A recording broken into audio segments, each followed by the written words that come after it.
But we will jump into the Elves. Listen, the Browns at home beat the Bengals in pretty decisive fashion here. His score ends up 24-3. It was a close, sloppy game for the first 2 to 3 quarters of this one, but the notable story here is the Bengals offense just falling completely flat. Joe Burrow, maybe I would say easily one of the worst games of his entire career. Obviously, that had a trickle effect where T. Higgins puts up a goose egg. Jamar Chase only 5 catches here. No touchdowns for either side. After the game, Burrow said week 1 doesn't define anyone's season, but he was pretty adamant how brutal of a day it was. Yeah, it was awful. Awful, right? I didn't know if we were going to sound. Okay, but anyway, fewest fantasy points in a game in his career. 2 of his 3 worst fantasy games, by the way, are against the Cleveland Browns. Let's give credit where credit is due. A couple of things I think contributed to this. Rusty, right? He mentioned that he didn't really have a preseason because of the leg injury. Jim Schwartz's defense did a hell of a job, And by the way, the conditions were awful. It was rainy and cold and windy and disgusting. Fewest passing yards and worst completion percentage in a game in Joe Burrow's career. He failed to complete a pass of 10-plus air yards for the first time in his career. Whatever. He's the highest paid quarterback in the NFL for a reason. He's a fantasy life investor for a reason. That has nothing to do there, but I just wanted to get a mention in. In fact, man, I'm not bailing on him. He's still my guy, whatever. I don't think there's a fantasy takeaway. My point is that if Joe Burrow is your fantasy quarterback, it will be fine. If Jamar Chase or T. Higgins are your fantasy wide receivers, they will also be fine. T. Higgins, yes, it was not good, but they had under 90 passing yards, Joe Burrow did, right? So the fact of the matter is you should see, okay, well, at least T. Higgins got 8 targets, right?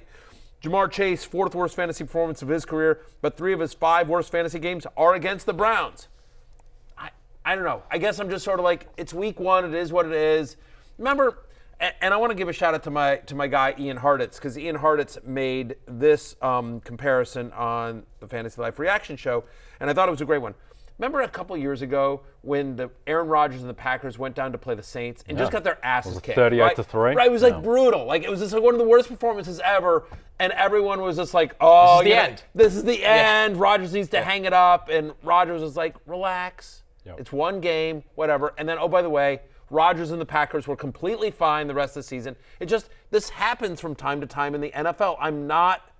I guess I'm not worried at all about the Cincinnati Bengals. Yeah, I think after that Rodgers game, he went to 40-1 to win MVP immediately after the New Orleans loss, and then goes on to win MVP. Right. Think of last year, Joe Burrow had 4 picks against Pittsburgh, and then also was not great the following weeks, and then turned it around and was an MVP candidate. So you're always going to overreact to week 1 because it's 100% of the sample that we've actually seen of the NFL season. But at the same time, in terms of figuring out what's real, what's not, I think my biggest takeaway from week 1 is that all 4 AFC North quarterbacks look terrible. And Burrow was the one I'm least worried about, but Deshaun Watson, whose fantasy stat line was okay because of the rushing, but Connor and I were texting during the game, what's wrong with this guy? Why can't he throw? He just can't throw anymore. There's something mechanically just off, and it's just 15-yard outs that are one-hopping. I don't understand what's happened to him. Right. Well, a couple of things here. So first off, wow, thanks for including me on the group text.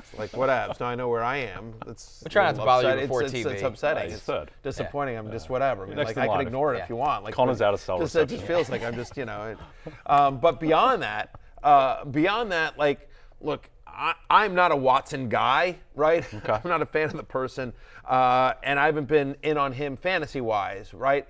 But I will say it's not fair to say, bad weather, what are you going to do? One game for Joe Burrow, and then say, whoa, Watson didn't look great. I mean, in fairness, I'm with you.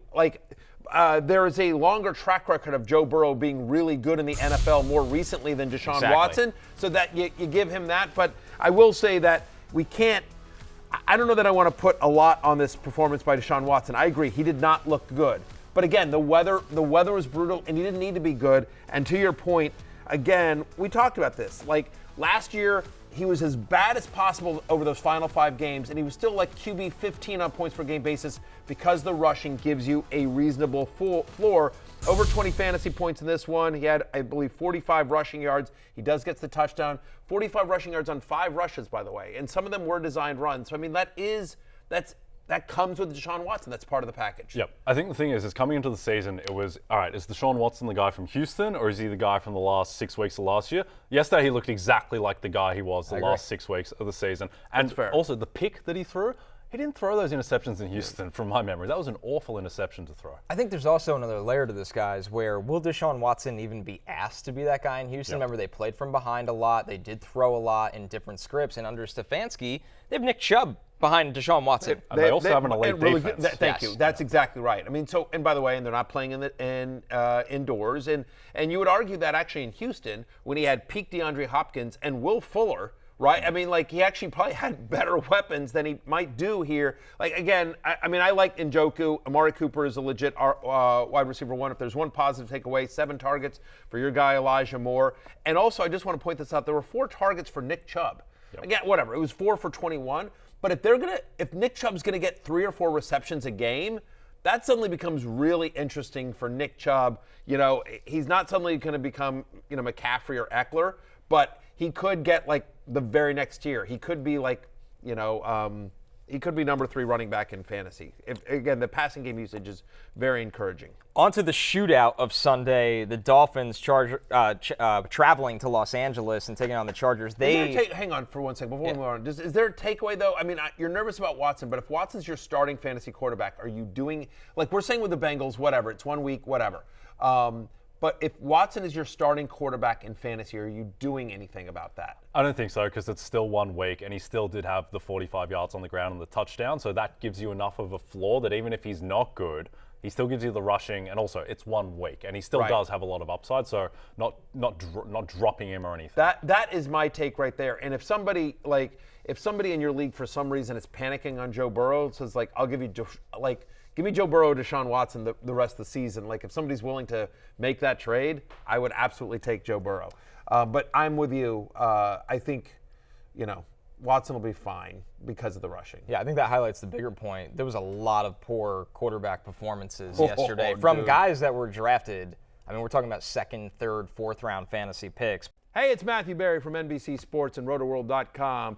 Just want to thank you so much for watching what you just watched, or at least being too lazy to click out of it after the autoplay just kept it going. So either way, thank you so much for just letting it scroll by your screen.